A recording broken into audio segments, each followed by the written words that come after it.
Hi everybody, thanks for coming.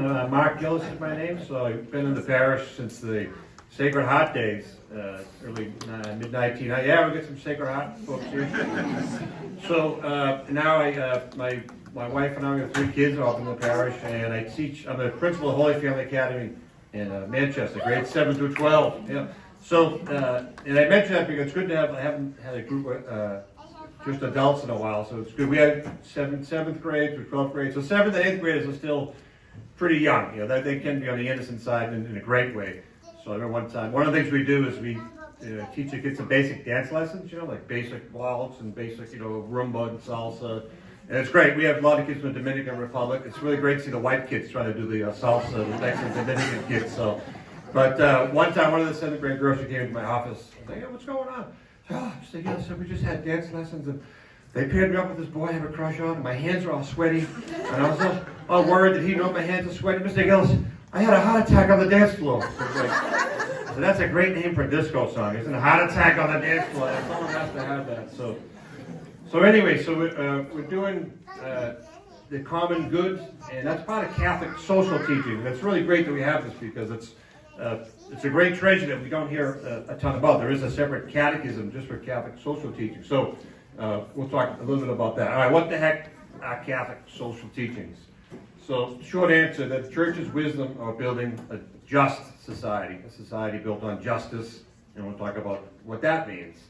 So, and it's informed by the Gospels, but also just human reason. You don't have to be a Christian or of any faith to think and use reason to see what's a healthy way to live.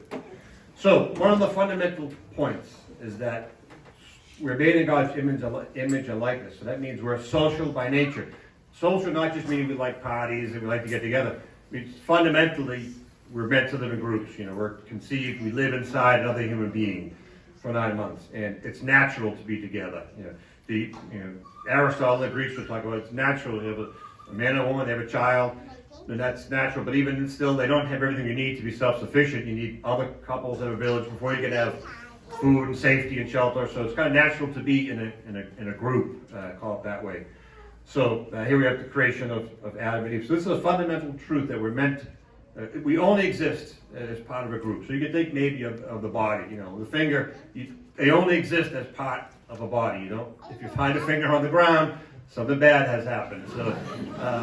So it's a decent analogy, not perfect because a human being is complete, but not really, and without others. All right, so our friend Frankenstein, the bride of Frankenstein, and the famous words, it's not good to be alone. What's the point here? Actually, it's interesting. The book Frankenstein, I don't know if you read it, and there was a movie coming out. Frankenstein, he turns on the doctor and wants to kill him. And why? I hadn't read the book till a few years ago. He wants to kill him. Does anyone know why he wants to kill Dr. Frankenstein in the novel? Because he didn't make a Mrs. Frankenstein. He wanted a mate. And that was the main reason. He couldn't fit into any society. He couldn't be part of any relationships. That was the main reason. They chased him to the North Pole, all the stuff I never knew was part of that Frankenstein story. But there's something fundamentally true here, that it's not good to be alone. Certainly, it's God talking about Adam and Eve. But it's not just that. It's not good for human beings to be alone. That's why one of the punishments, a cruel, unusual punishment, is solitary confinement. It's a punishment because you're alone. And we're meant to be with others. So this is our nature. We're made to be part of a group in society. Now, there are different views of what the relationships are, we're together. And one view that a couple hundred years old and sort of got traction also with Darwinism, that the whole world, animals and humans and plants, it's all survival of the fittest. It's everyone against everyone. So yeah, there are other people around, but we're not on the same team. And just look at, it's deceiving if you watch the nature shows, because, there are better ones now, like Planet Earth, but most of them, I remember as a kid, you just wanted to see the lions and killing each other and fighting. Oh, that's what nature must be like all the time. You've never seen anything like that in real life. So this is a question. Is this the nature of our relationships? Is it survival of the fittest? This is Cain killing Abel. But there's a phrase from a philosopher in the 1700s saying that really the state of nature is war, all against all. And this is not an extreme kind of outlier view. These are some of the thinkers of the Enlightenment who influenced some of the founding fathers in modern democracies, that you start with the individual. You don't start with a group. You don't start with family, or it's individual against individual. And even in the family, it's, my good is my good, your good is your good. The TV show Survivor is a good image of that. So simply put, the way the game works is they get like 30 people, and now they kind of just wear, hardly anything. They go on this island, and so you have two teams, and the idea is someone gets kicked off, the last person wins $1 million or whatever. So the way it works, you have two teams, and this team, you got to work together to win, and so is that team. But in the end, you're also against your teammates, because you got to get them off at the end. So you kind of have to work together. So that's one way of thinking society. Yeah, we need to kind of pull together to, get electricity and to get a fire department. But in the end, it's really every man for himself, every man, woman, and child for himself. So this quote here from the Screwtape Letters is a really funny and insightful book by C.S. Lewis, of the Lion in Which No Wardrobe, all that stuff. He's talking in the voice of the devil, where the devil is saying, heaven is all about unity, right? God is one and three. There he goes, unity and community at the same time. Because in hell, it's war, all against all, and to be is to be in competition. That's the nature of the world. And there's a great little, anecdote that illustrates that. What's hell? There are people on these beautiful tables with all kinds of great food and wine and drink, and but they have these forks attached to their arms that are 8 feet long, and they're all trying to grab them, fight each other. But then they get it, they still can't even eat it because the thing's so long, And what's heaven? There's all these same setup, table, food, drink. They have the 8-foot forks, and they feed each other. So it illustrates the point, I think, of same situation, and it's really in our heart of hearts what the relationship is that makes the difference between heaven and hell. So I think I just posted 5 minutes and a quick break. So wrap this first part up in the second here. So the goal is a just society, and one way to think of a just society is right order. Everything is what it's supposed to be. Everything's working the way it's supposed to work. We'll flesh that out in a little more detail. That's based on this icon. It's called God, the divine architect. The way he made the universe and the stars and the planets, and everything works in an organized way. If we were a few miles closer or further from the sun, there's so many examples of things that were just a little bit different, there'd be no life. So, and that's how the planet is like that, and we try to live our lives. When our lives are going off the rails and we're miserable, there's disorder. You call it injustice. We think of justice only as, I give you a dollar. Think of it as things being the way they should be organized is one way to think about it. So Catholic social teachings, we're going to focus on that. And you're going to talk now about the three subtopics we're going to focus on are human dignity, and then the common good, and then finally solidarity. So now I think you go back to your table leaders. Is that what happens? Yeah. All right, see you later.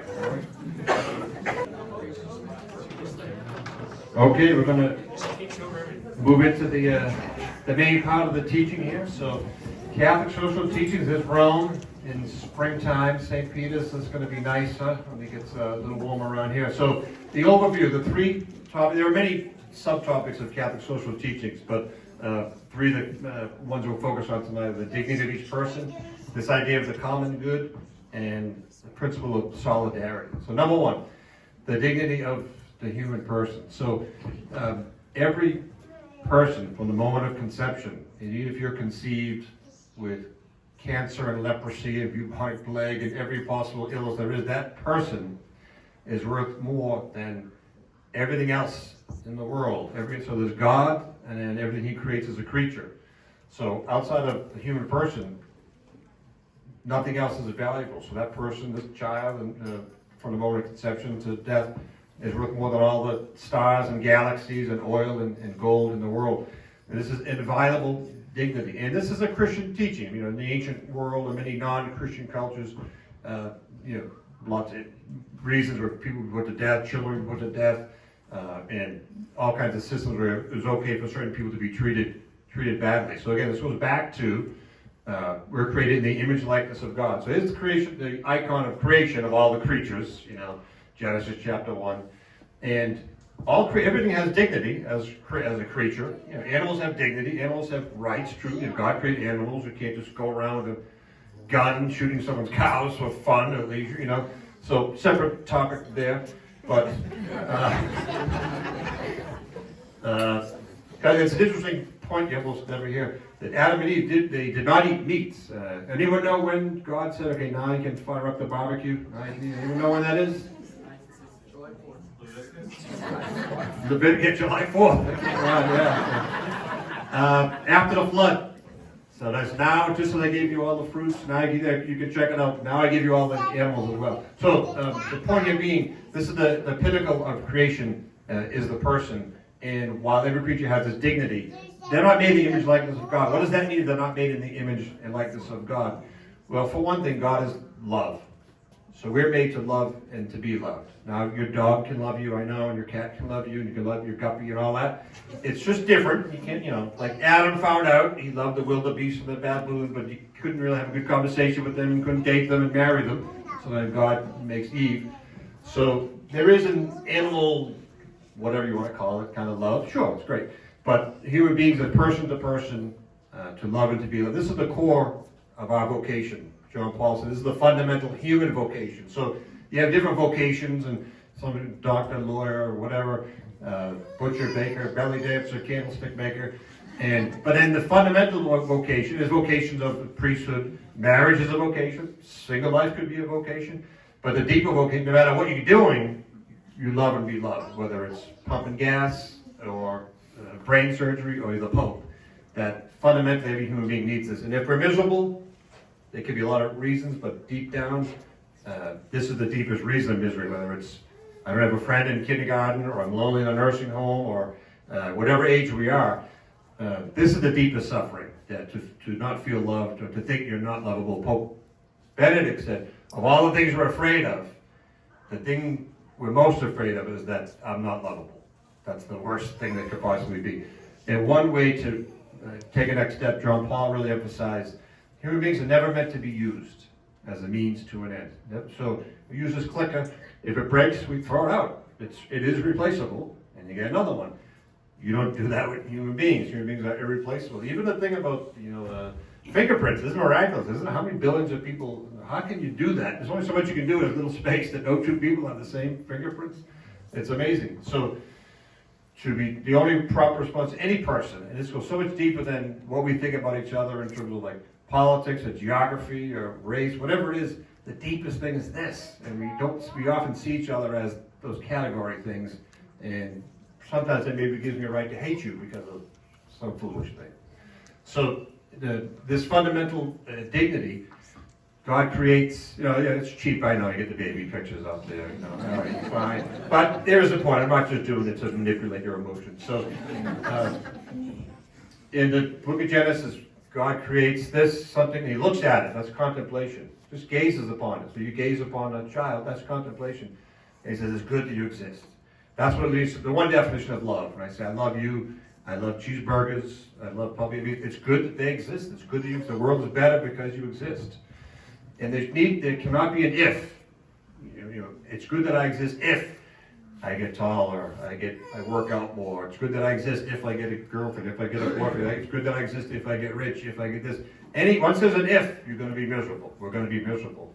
So it's God-given, simply because you exist. And baby, and all of us with this child, we're useless. We're fed, we're cared for. We can't do anything, as babies. And sometimes it's 30 years old, same thing.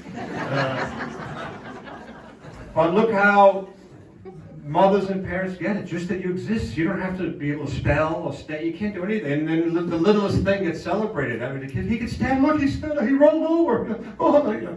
So that's how, in a halfway, even maybe less than halfway normal situation, the kids, in the most chaos, can get that from someone who looks at you with love and get that message, it's good that you exist. And this is what human dignity, that every person deserves this, to be looked at and treated with love. So, a little friend of mine, his name is Oracle, this family that we got to know, that car is not moving on the left. They don't worry about that. But the reason I put this beautiful little guy up there, they lived with us for a little while, but in Iceland's a great country, no offense to any Icelanders out there, I'm sure it's wonderful, but one of the things they do talk about is they say they've solved the Down syndrome, I don't know if they call it a problem, but they say they solved it, And how did they what do? They're very aggressive with screening, and those kids just aren't born. Yeah, so they're very aggressive with abortions. And so here we go, the fundamental dignity. One of my sons, obviously we all fell in love with him. And I mentioned to one of my sons, Iceland, they're doing this. They say, are you kidding me?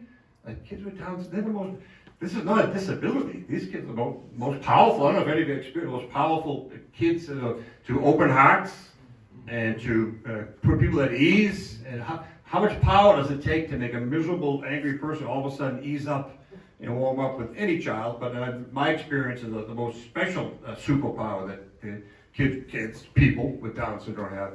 They're people of the heart, right?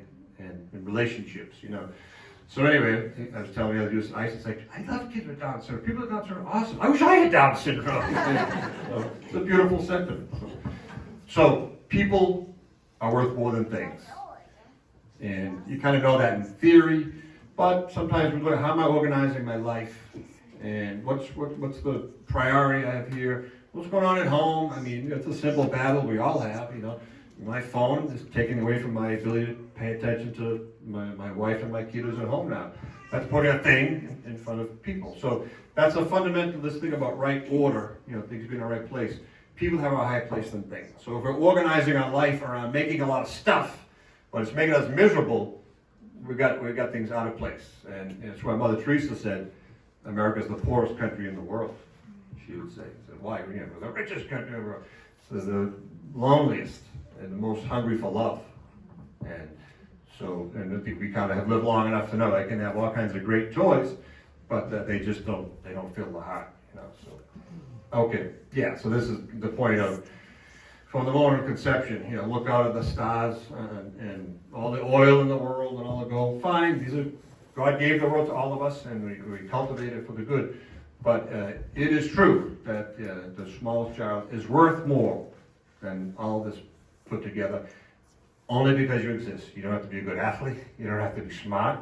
You don't have to be handsome. You don't have to be good looking. You're a person. Just like that child is loved and sung and danced and kissed because you are. That's it. And this is the way God sees us. There's no, I love you if, ... This is a Christian principle. This is not universally found in the world and in history that every human being has infinite dignity. So Jesus is sometimes you hear things in other churches against women. It's the opposite. Jesus, no one treated women with the respect and dignity that Jesus did in the Gospels. The woman at the well on the left. And I'm not getting any politics or religion, but there are cultures today where women are not seen as equals, don't have the same dignity, and throughout history as well. So Christianity, Jesus, did the most for equal rights of all people, including women.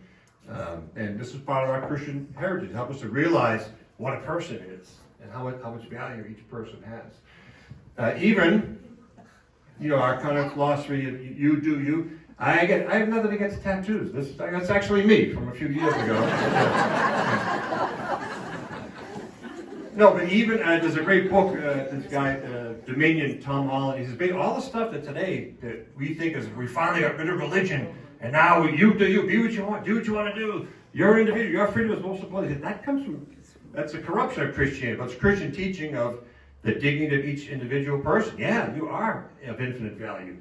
And you do have freedom to choose your life. And then, it gets a little bit off the rails. But it still comes down to this Catholic, the dignity of each person, and not to be used as a means to an end. All right, the second one, the common good. The common good. It's kind of a little bit tricky. So what does it mean? One way to talk about it, maybe the good of the whole, as opposed to a part, is maybe one way to think about it. So you can visualize it more in these medieval European cities, Quebec City, where they have a wall. You kind of see the whole city in the glance. That's a whole city that the leaders want the good of the whole city or family. You don't just want the good of yourself.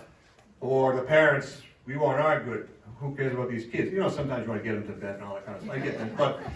But just imagine if really we're us against them, I don't really care about your health or your well-being. That's not the common good. The common good is those in charge, and we're talking authority, are not padding their own pockets, are doing what they want to do and using their own power for themselves. That means my job is to care for everybody, in whatever group we're in charge of, beginning with ourselves down to where we live.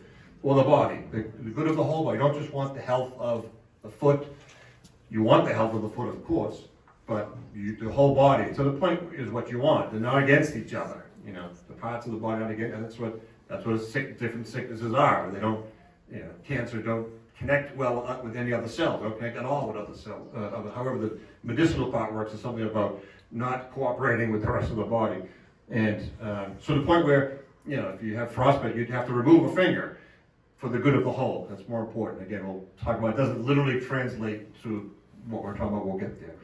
Another way to think about a common good. They're infinite, so they're not limited.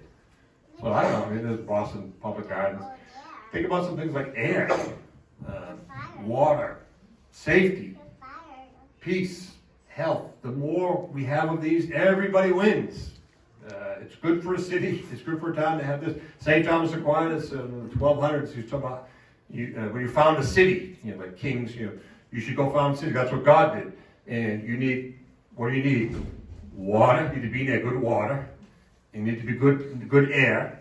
And he also says you need to be kind of near the mountains or someplace beautiful. It's kind of interesting. So you need beauty as part of to live as a human being. So common goods are infinite, and they don't diminish when we have them. So if we had 20 pizzas, every slice one of us eats, there's less pizza. So that could be, if I get one, that's one less for you. That kind of zero-sum game. That's not the case with safety. The more safety there is in Concord, we all win. So it's unlimited. The healthier the city is good for all of us. Another part of the common good, all the conditions for human flourishing, for an individual to flourish. So Aristotle said, it's not just to live, but to live well. Right? We don't want to just survive. We want to thrive. We want to be happy. That's what, if we're miserable, and we know that's not right. That's nature telling me I'm not meant to be this way. It's like seeing a sickly tomato plant that's all nasty and rotten. That's not a healthy way to be. That was not God's plan for a human being. So, when there's some thriving in ordinary life, or, there's a refugee camp, it's very hard to flourish when you don't have good water, and the air is bad, and you don't have safety, and you kidding me, forget about, STEM, and, school, and things like that, painting and drawing, hobbies, forget it. We're on survival, and obviously you can be a saint, and there are incredibly beautiful ways people live. But the fact is, we should be sharing better than this. We've got to find ways. We've got some smart people who can do it. So, this is a little piazza in Italy. So I love one of my favorite verses from the Old Testament. Talk about the kingdom of God. When the kingdom of God comes, there's all kinds of stuff in the Bible. And one of the little verses says, there will be children playing in the city square, and the elders will sit around respected and watching them. What a simple thing. And isn't that a great sign of a just society? They're safe. We're not at war. Kids can run around safely. And some of us have seen some of these Italian towns where they have that. And it's exactly that. The kids are running around. The grandparents get to all hang out. The parents are up, whatever. They get a break or they're working. So all the old timers get to gab and they're not lonely. And they watch the kids. And so just how healthy is that simple thing? It almost sounds like a foreign concept. But yeah, you just all kind of walk down there and for a couple hours, that's what you do. Like, wow. It's like, what kind of a play date? How do they organize that play date? Like, whole life is a play date. So anyway. So yeah, in a just society, with the goods of safety, you flourish. And little kids can flourish very easily and naturally. So, but for the common, this is still under the common good. You need someone, it's natural. There is authority. It's not as if you decide you need it. It's just, you need ruler and rule. It's the case in human nature as well. So what's the right understanding of authority? It's the right to rule, the right to lead, the right to make decisions, and to expect to be obeyed, and for the sake of the common good.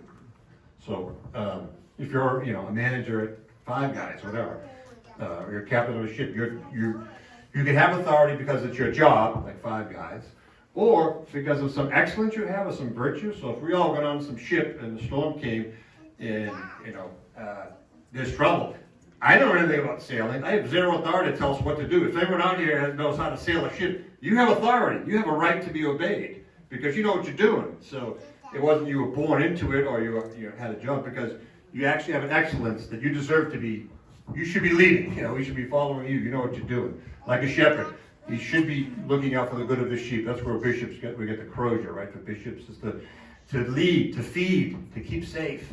That's what real authority is. The ancients would talk about an analogy of human nature that, sort of the charioteer is kind of my mind and higher desires, we could say. And the horses are, passions and desires, and some are good and some are bad. I'm kind of oversimplifying, but the idea is that's authority. The reason should be leading my life, not my belly. If I let my belly lead my life, I'm not going to be healthy. It overthrows my reason. I love to sleep. If I let my pillow lead my life, comfort lead my life, there's going to be disorder in my life. It's going to affect everything. So there needs to be leadership and following. So now, abuse of authority. Force or power, let's call it, is not authority. In a schoolyard, the strongest bully tells them what to do. That's not authority. That's force. People like I looked up street gang. It looks more like kind of West Side Story kind of thing. We're not that tough, but anyway, all right. Or Pope Benedict says, again, look on the global stage. How do we measure what makes a country the strongest country on earth? Whoever can do the most destruction. That's how we measure earthly power, the ability to destroy. And he says, paraphrasing, but any moron can destroy. You go to the Pietà, anyone go to that beautiful church, any idiot with a hammer can destroy things. But it takes the genius of love to build community, like it's happening here, to make something great, to reconcile, to bring about forgiveness and peace. Okay, I'm going to go a little faster, otherwise I'm not going to get to the last. Here we go. All right, solidarity. So the roots of the word, that something's a complete whole. So we're just, like a mug that has something missing, that's an offense against solidarity. So it's meant to be. So think of the best example, the best visual is a mother and child. The two are one. Are they two or are they one? Well, yeah, they are two. There's two people. Are you kidding me? That they're not one? I mean, so there's this community. Your good is my good. This is the opposite of to be is to be in competition. So that's a great image for us. And the question that Peter asked, who do I have to forgive all that 7 times 7 business? And who is my neighbor? Who do I have to be good to? And Jesus tells the parable of the Good Samaritan. Icons are great because they tell the whole story in time, so you get the whole thing going on there. So that's why you can look at icons for a little while. So, all right, who's my neighbor? Man, I'm really out of time here. So Mother Teresa, part of the reason she, changed, don't worry about it. Yeah. All right, I do have 25 moments. No. One time, she changed the world. This little, I don't mean disrespectful, little kind of shrimpy, Albanian woman. I say that because I met her once, different story, but at Mass, I knelt down for communion, where she was, and I was taller than her. So I made fun of her, But she gave a talk to the kids in the parish like this. There's like 300 in New York City, in the South Bronx, all these kids. And I was relieved to find out that she had no classroom management going on at all. She could not control them. Okay, I can't either. So the kids, some are listening, some weren't. But she said, hey, yeah, kids, raise up your hand. This is all you need to know about how to treat each other. Count out your fingers. You did it to me. The whole story of what you did to the least of my brothers, or what you didn't do, you did it to me. So she summarized. There you go. That's all you need to know. What Jesus taught us about how to live the gospel. And it's beginning things like a home for the dying. Who else does this but Christians? Yeah, they're going to die, and we want them to die with love and dignity. The story of the first, when she first had a vocation, went out to the streets of Calcutta and saw something move under a pile of newspapers, and it was a man dying and covered in maggots and stinking and filth, and she came over and just started stroking his face, and he was shocked and horrified. When's the last time anyone looked at him like that? The kind of look at a child gets. He said, why are you doing this? And she said, because I love you. And a home for people who are dying, so they can die with love, with faces who look at them with love. Look, it's the nature of the world that's inequality. That's just the fact of life. So in dignity, absolute equality, meaning every one life, the whole lifeboat, moral theology, there's a lifeboat, there's 10 life jackets, and there's 9 Olympic swimmers, and there's one guy who's 105 years old, and has one eye and no leg, and who should get the life jacket? That whole, which life is worth more than another kind of thing. Well, of course, every single child is but outside of that, we're taller, shorter, some people are better at this, better at that, but then there's sinful inequality. And again, a longer topic, but how do we do a better job of the goods of the earth? And people are really good at producing more of course, people. There's going to be people that's going to have more than others. It's not communism where it's not possible anyway to give up equal measure. But here's an example. We know there are lots of places where they don't have water. This is true. A bottle of Berg. There's some restaurants. It's melted Canadian iceberg water. $95 for a bottle of water in a restaurant. Can you believe that? Look, I don't know if you have any Berg stockholders in here. God love you, good for you. But there's something a little bit off about that. So of course people have a right to start companies and make money, but I don't know, maybe there's a way they're flipping that money to help people get a little Berg themselves. So in our history, sinful inequalities here, there's under the solidarity of not seeing us as part of the same family. We know our history with the civil rights movements, separate schools, separate water fountains, the incredible protests it took to try to get equality. As Catholics, we can be proud of our Catholic roots.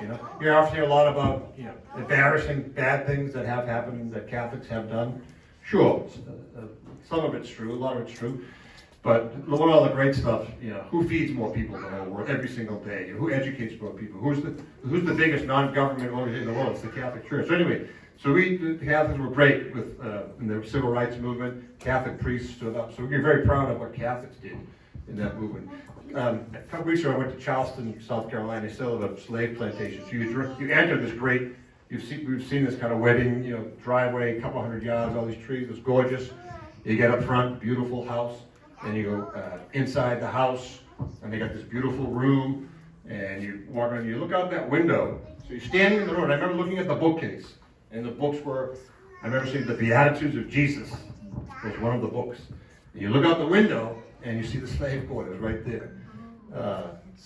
We're kind of amazing as human beings, our ability to, the Beatitudes, and slaves, so that's not, it's in our lives today as well. That, we all have our areas of blindness. So these sinful inequalities. So that's it for this section here. So I think we break up again, and we slide into home base after that. All right, thank you.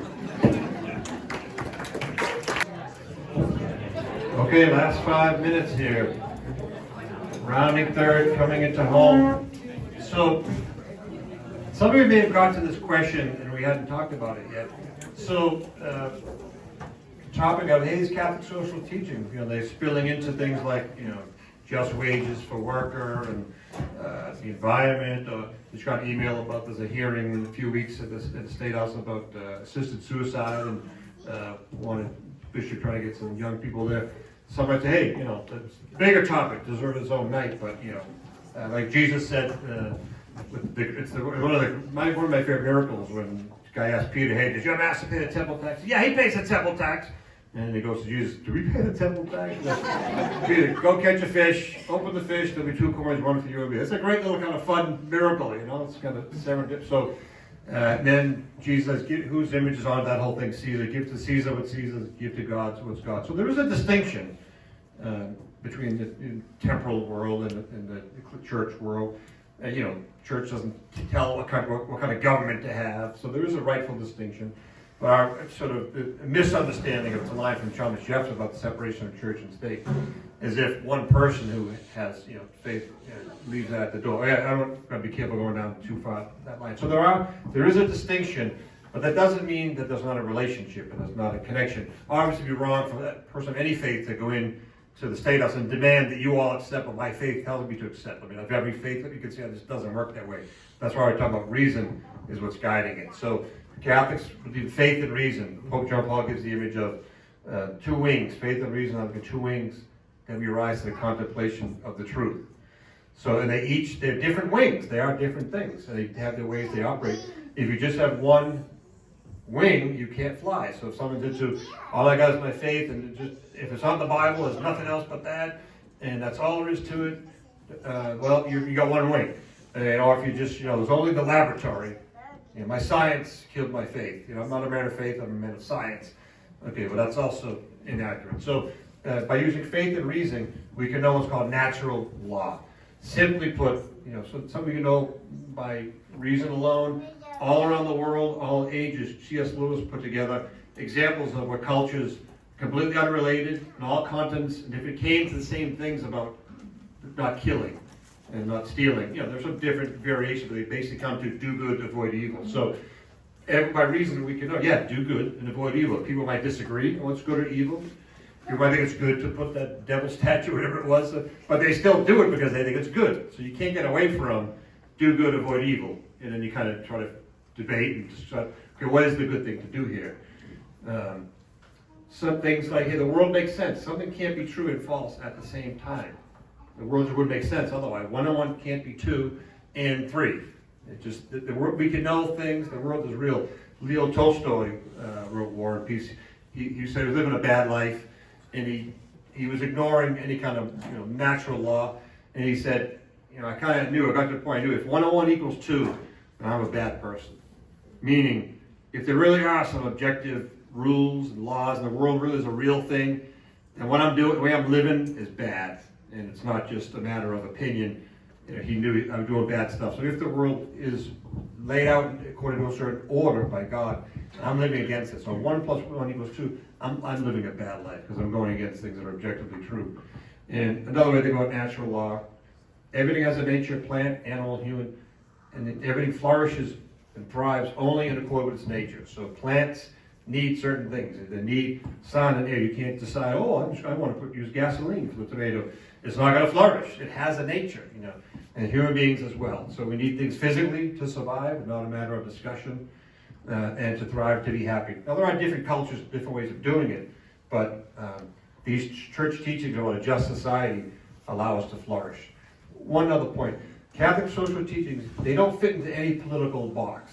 So they're not conservative, they're not liberal. It's such a poisonous way to think about the faith, and everything fits in one or the other. I'm not getting into politics now, I'm just saying, if you want to learn Catholic social teaching, we can't think in terms of whatever, around the whole planet. Is there some party or some way of thinking that, that's all Catholic social teaching?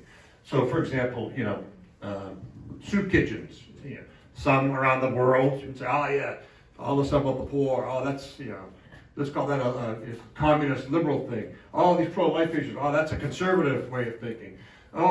Marriage, that's all conservative stuff. The environment, that's liberal stuff. It doesn't work. So that you can't put, and I'm not saying, you could, whatever, let's just give quick examples, fair or not. Point being, don't approach this from the realm of politics, which also is true of our faith, to say so-and-so is a conservative, so liberal. That's nowhere in the Gospels, right? Jesus there's nothing close to that. It's all about a relationship with Him, follow me. So the teachings really should inform, whatever party you belong to, whether your country has a monarchy, or whatever it is, these are principles that apply universally. So without telling people what to do. Last slide. So a just society, the common good. This is in France, an amazing Saint Michel monastery. The ordered universe, that from top to bottom, everything has a place. And to be happy, to thrive, to flourish, there's a hierarchy. So God is first. And then, and second, we would say my neighbor is first. And then my relationship with myself, then relationship with the natural world, and finally man-made things. So to put any one of those in the wrong place is disorder, is injustice. It's going to cause misery and happiness. So if I put man-made things above my neighbor, I'm willing to steal and cheat, take advantage of people at work, whatever, home, whatever, then that's injustice. I made a lower good, a higher good. I put myself before God. Quite frankly, I live my life, I do what I want. There's going to be consequences. I put myself before my neighbor. It's not going to work. The guy gave me great advice when I was a younger married guy, and I said, I know I can put my wife first. He said, no, that's a recipe for failure. What? You have to put God first, and then serving your wife. It seemed like a subtle point, but really made a great point of, if you're putting someone as the highest center of your life, in whatever way, whether you're angry or happy, it's not right, it's not healthy. So anyway, a just society, Catholic social teaching, all about trying to keep this order in place so that everything can thrive and people can have a society where there's peace and justice. So wrap it up there. And thanks a lot for